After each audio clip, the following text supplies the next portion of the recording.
and then I'll slam my pencil down, and then I'll go to the kitchen and get a cup of water, finish the water, go back in, and do it all over again.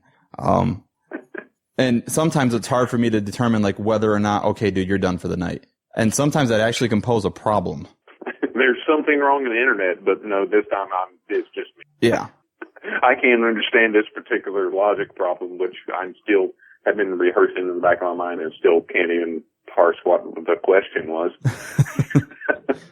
Do you know where Saskatchewan is? Probably not. It's in Canada. If you do, you might know a city named Regina. In Regina, there's a studio. And in that studio, there are, at least once a month, a bunch of skeptical atheist geeks and goofballs who get together to do a podcast. We are the Brainstorm Crew, and we're trying to help spread a bit of reason and critical thinking while still having fun. Never taking things too seriously, but still not accepting everything we're told, we go through different topics, exploring them in depth, and often disagreeing. We try to stick to provable facts, and we never trust a myth. That's why we say we're woo-free since 2013. You can find us on iTunes, Stitcher, or Spreaker under Brainstorm, or check out our website, brainstormblog.net. I can't promise you'll always agree with us, but I can promise you'll have fun listening to us. All right, so now the thing that I was holding for the end of the show is Star Wars. Yes. Now, listeners, you don't know what you're about to get into listening to this, so if it's before editing, it's at 53 minutes. If you just want to, if you're not interested in Star Wars whatsoever, just stop. Just stop now. No. Because, well, no, yeah, keep on listening by all means. But if you just are absolutely sick with Star Wars, guess what? The next hour long, Bobby is being given a platform to do. That's what it's going to be about, and he can talk for hours. I really could. So Bobby, do you like Star Wars? Yeah, it's all right. Yeah, me too. Yeah, it's So that's the end of the podcast, and no. Star Wars is, God, it sounds so corny when you say it. Star Wars is a big part of my life. It's very, very, very important to me. I know that sounds so weird when I say it out loud. I almost cringe, but it's the truth. Star Wars is very, very important to me. Which you already know over my shoulder, and what I don't know if you've actually seen a photo over my right shoulder. If we were actually on video, you would see a 1/3 scale model Darth Vader holding up a lightsaber. Yes, it's and you know, and you can use like the corny language, but I will go ahead and say it. There is something magical about Star Wars, and I can't put my finger on it. Well, there's also, there's always it's a sci-fi telling of the Bible, essentially, or of the New Testament. I mean, everybody's heard that, or most nerds have heard that before. So. I've actually said that it's more of a metaphor for World War II. Okay, I haven't heard that one before. So, okay, let me break it down for you. Like I said, listeners, settle in for some scintillating talk about Star Wars. So, but I'm damn well going to talk about this because he knows it better than I do. So let's go ahead and break it down. The colors of the Nazi flag are red, white, and black, which is the imperial colors. The name of Nazis were also called stormtroopers, which is the name of the troopers in Star Wars. All of the aerial battles and the space battles were taken off of World War II videos. We have an empire. I truly believe that, I mean, you can look at some of the helmets that were used in World War II, and you can definitely see some type of influence as well as samurai influences. And there's definitely like you said, there's definitely religious undertones in Star Wars, but George Lucas loved World War II, and you can definitely see that influence inside of Star Wars. I think there's more World War II references than there are anything else. When it comes to the World War II, and you were specifically talking about the helmet. All right, now imagine this for those of you that are not Star Wars nerds like us. He was talking about the helmets. Now imagine a World War I, or the very beginning of World War II Nazi helmet. That face draping thing that the sides of the helmet did with the face plate, you actually being able to see it. Now imagine that without the spike, shall we say, on the top. Now imagine Darth Vader's helmet. Yeah. That's the, I completely agree, but anyways, again, you're more of a nerd than I am, so continue. I also like to play around with the ideas with my other Star Wars nerd buddies that really, for some reason, it pisses them off, in which I will say that if you watch the movies, we're watching them wrong.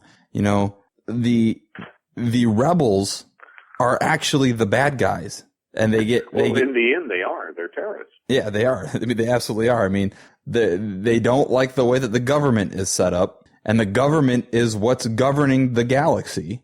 And they decide that, you know what, we're just going to go over and we're going to take this over. I mean, they're called rebels because they are rebelling. I mean, they're going against the government. Yeah. And people like to get that for some reason that stirs the pot in the Star Wars nerd world. But I think it's fun to play games like that. There was a meme going around one time that, that Luke Skywalker was one of the world's biggest terrorists. Uh-huh. I know where you're going. Yeah. It was funny. You can definitely see. This just synopsize it real quick. The meme was a comparison between Luke Skywalker and Osama bin Laden, which, if you play it out logically, isn't such a bad, not that bad. Yeah, not really that much of a difference. It's grew up on a desert planet, grew up in a desert country, yeah, so on, so on, so on. More roads. And then, have you ever seen the movie Clerks? Of course, yes. Yes, I loved the dialogue written by Kevin Smith where he was talking about the second Death Star being built and all the independent contractors that had to have died in the construction of the second Death Star when the rebels blew it up. I thought that was brilliant. Now, since you mentioned the second Death Star, what about the third Death Star? Not many people know. What's that? Not many people know that there were 3 Death Stars. Yeah. Okay. I'm showing my inner nerdness. I'm sorry. I'm laughing at myself. Please continue.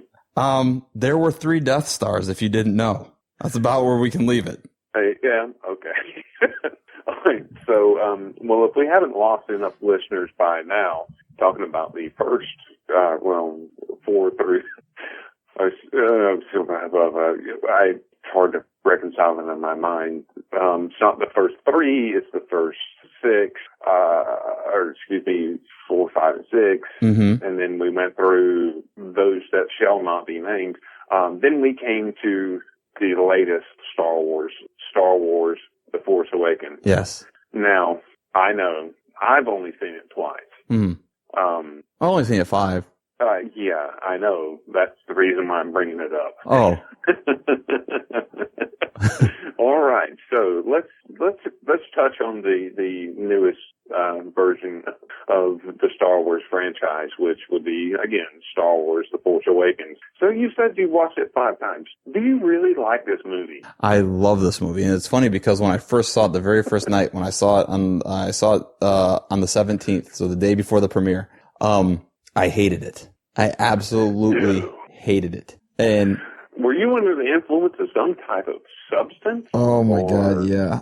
See, that day I found out that they allowed drinking in the theater.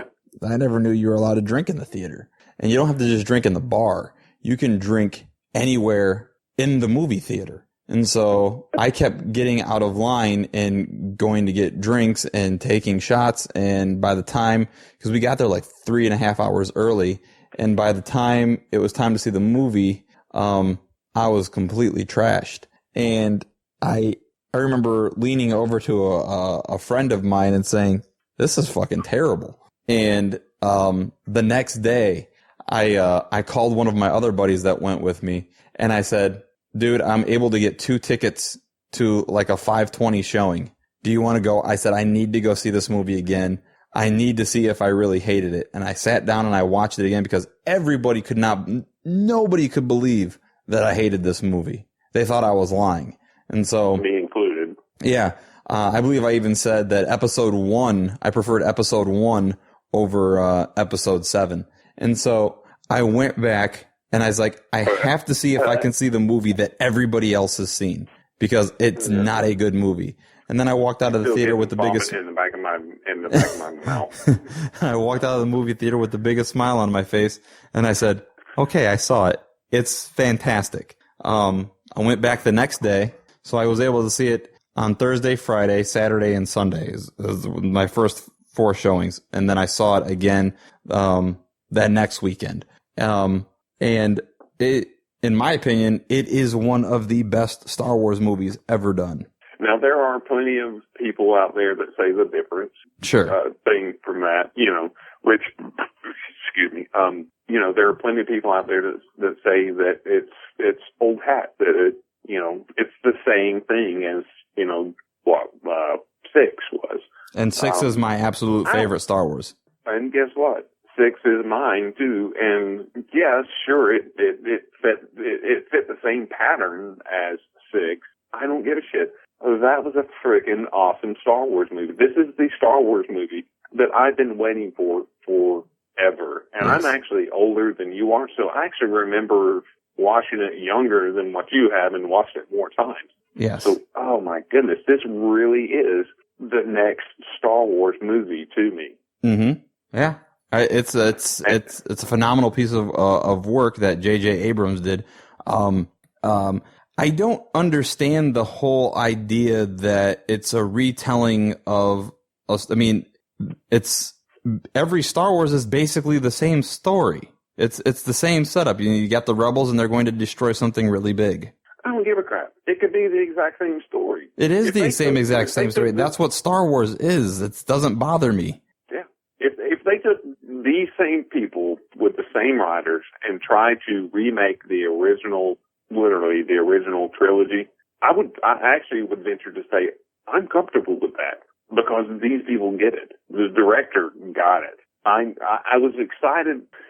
I was excited with the first of the prequels from the moment of the crawl going across the screen, and then I was like, oh no! And then everything else was a blur until they got to the thing when Obi-Wan got killed. And then I was like, yay, this is the way I want the rest of them to be. And then they didn't do that for the rest of the original prequels. But no, they took this one and they made it the way a Star Wars movie is supposed to be. Mm-hmm. It's a space western. It's exactly what it is. It really is. People don't realize that that's what Star Wars is. Star Wars is a space western, and they hit on it beautifully. Sometimes there's a man. I won't say hero. Well, I won't say man either. More like a sarcastic 2-inch tall Lego minifigure bent on world domination. I'm talking about Lego Darwin. Hello, everyone, and thank you for joining me on this totally groovy day. Deadhead Animation presents the internet's #1 most trusted anthropomorphic plastic toy. I mean, some guy wrote that in a forum on the internet, so it must be true, right? Lego Darwin as Lego Darwin in Lego Darwin. They care nothing about the dangerous health effects on people living near these towers of doom. Bringing you everything you need to know about the news, politics, and the world today, all while sporting one of the damn finest beards I've ever seen. All I have to do is plug in this cable and we can send Marty back to the future. Oh. Deadhead Animation presents Lego Darwin. New episodes every week right here on Deadhead Animation. Taking the piss out of everything. All right, so let's start wrapping up a little bit here, Bobby. So, Bobby, I know that you like to travel around and go to different convention is something that personally hit all the time, and I've heard about it so many times over at StringTricketSweet.net. Again, I stress for the listeners to go over, really just take a listen, and you'll get, as much as it is a pleasure to listen to it, sometimes you'll come against some things that the guys do every year. So, but this year you did something a little bit different. You went to Lilydale, which is something not too far away from me, with a friend of yours by the name of Nick Hollis.